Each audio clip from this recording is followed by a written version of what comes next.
Hello, I'm Alvin.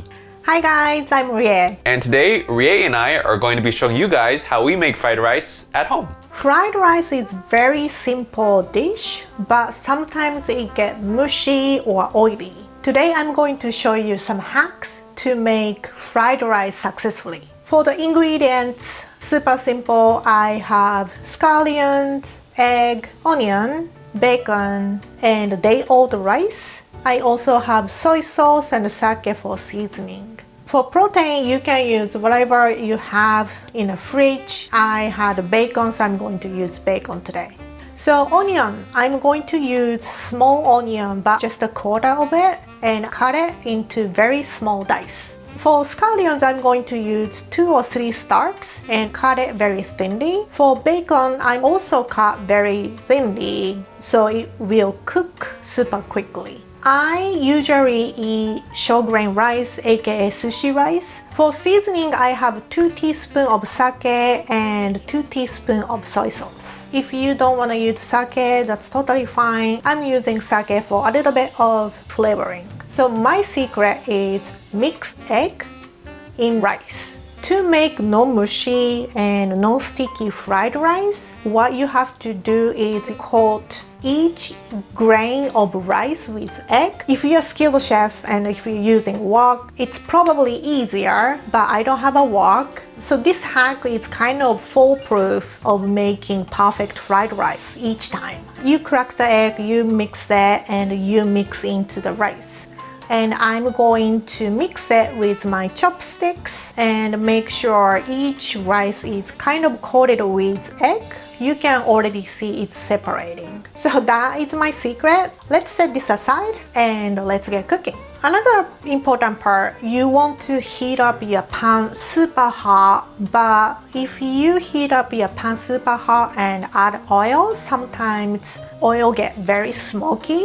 If you are using non-stick pan, you don't need to do this process, but my ceramic pan is supposed to be non-stick, but we've been using a long time, so it started sticking. I'll show you some trick. Once the pan got super hot, press against a damp towel. So it will cool down a little bit, so when you add oil, it doesn't get smoky and it prevents from sticking as well. I cut bacon super thinly, so bacon will cook super quickly. Add onion, saute onion until translucent, and then add egg and rice mixture. Mix with spatula and flip a few times. So since egg is coating rice, when you are cooking, it's already like separating. So once it's happening, you want to kind of move everything around and cook everything evenly. When you're making fried rice, in Japanese we say parapara,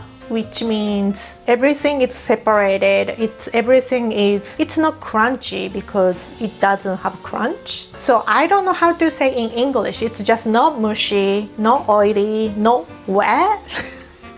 Please teach me how do you say English, but in Japanese we call parapara. So you want to make fried rice very parapara, and once it's happening, it's ready. Okay, so add a scallion and toss rice a couple times.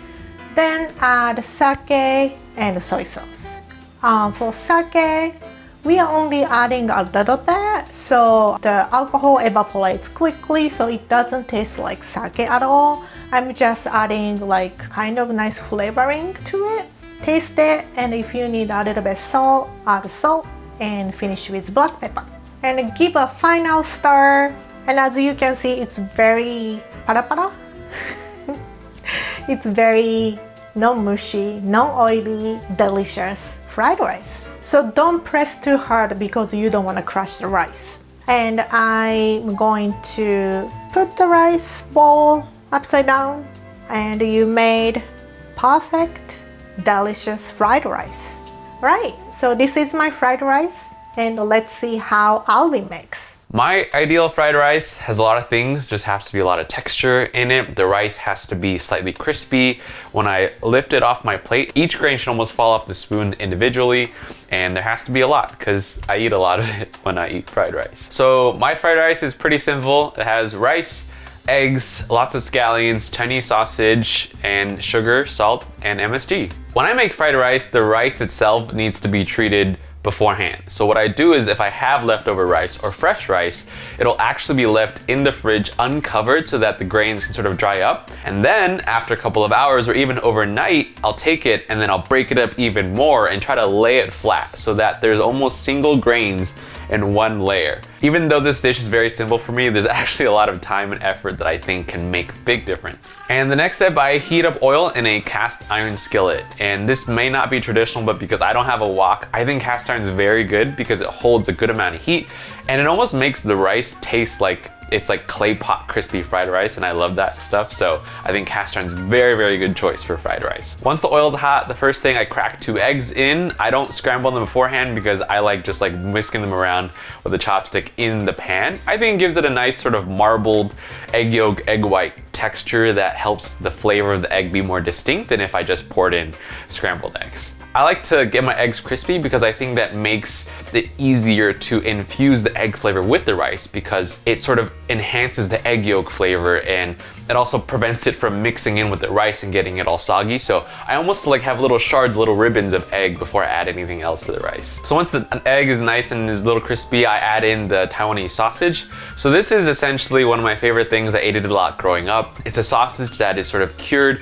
And the signature thing about it, I think that makes it different, and it has this really nice sweet flavor. The sweetness is, I think, what makes it so delicious to me. So chopping that up, frying that up with the egg, I think all those flavors and the fat just starts to come together, and it's really, really nice. I was lucky my chef friend gave me this Taiwanese sausage, but you can find Chinese sausage, these sort of dried sausages in any Asian supermarket. Just look for these like long vacuum packed cigar looking things. But yeah, I think if you haven't tried it, it's a game changer. And once the fat is starting to come out, I like to add the scallion whites. So the scallion whites has a lot of that scallion flavor, and I'm gonna be doing this in stages. So the whites go in, get a time to fry up with everything, but I'm saving the greens for later. So once everybody in the pan is basically a good friend, it's time to add in the rice. So as you can see, the rice is like very separate. It's like sort of like this cascade, this waterfall of each grain. I think that is very different than adding a huge clump of like wet rice and having to break it up with the spoon. So I think even having it start this way, you can tell that, you know, shaking it and cooking it,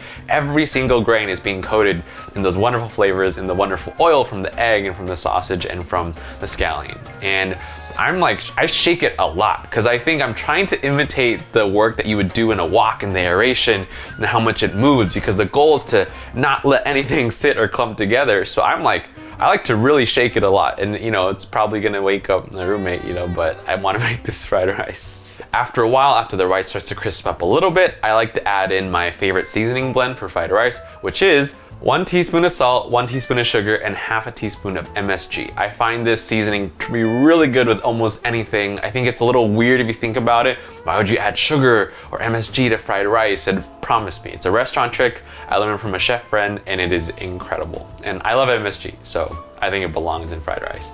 After that, still shaking a lot, making sure each individual grain is coated, and once it's almost there, adding in another handful of the scallion greens. Now the scallion greens, very different. You don't want to overcook them because they're gonna get a little bland, but I like to sort of toss them in near the end and get that flavor all incorporated. Like every time something new is added or 10 seconds has passed, I shake it and give it a little stir, because again, any moisture from the egg or the scallions could really cause the rice to clump, and I don't want that. So I'm trying to shake it and like make sure everything is getting a nice coating around it. It's almost like treating each grain of rice as like a steak. You want like a nice sear or a nice coating around the outside, and you don't want your steaks to stick together. But now there's like thousands of little steaks in the pan, so you just gotta keep shaking it until things are nice and coated. And then when it's like 95% done, the last handful of scallion greens goes in. It's not supposed to be cooked, but in Chinese it translates to break the rawness. You don't want to put raw green onion on fried rice, but you don't want to cook it. So when you're done, you almost have 3 different stages of the flavor of green onion. You have the whites that are cooked well, you have the greens that are cooked into it, and you have the greens that are very, very fragrant and light at the end. And I think that really takes that fried rice to another level and makes it, you know, taste like what I grew up eating in restaurants. Fried rice is one of those things where it's sort of, you make it quickly and you eat it quickly. So once it's on the plate, I think I did a pretty good job. Like you can see the individual grains of rice are now coated, they're glistening, and I think that is a really good sign that you were able to get like a nice sort of crispiness on the outside, You know, you can see the egg and the scallion and the sausage. It's like a good ratio. It's not just like 90% rice, 10% stuff. I like a lot of stuff in my fried rice because it makes me feel like I'm rich and can afford to put more stuff in my fried rice. It's not the same as a wok because it doesn't have the same, I don't have a wok, but the cast iron thing does crisp up everything really nicely and allows you to sort of get everything incorporated. So everything seems separate, but when you eat it, it all comes together. So the sugar from the sausage is what makes the fried rice taste even better because the rice, the eggs, and the scallions and the oil makes it taste really fragrant and really savory. But then the sweetness from those little chunks and little bites of the sausage, as well as the sugar and the MSG from the seasoning, takes the fried rice and makes it more interesting to eat. And I think when something is more interesting to eat, I tend to eat a lot of it, which is why I eat a lot of fried rice when it's made like this. Yeah, thank you guys for watching. This is how I make my fried rice at home, the way I like to eat it. If you guys have any tips, tricks, or hacks for making fried rice, let us know in the comments. We're really excited to hear and learn more. But until next time, bye-bye.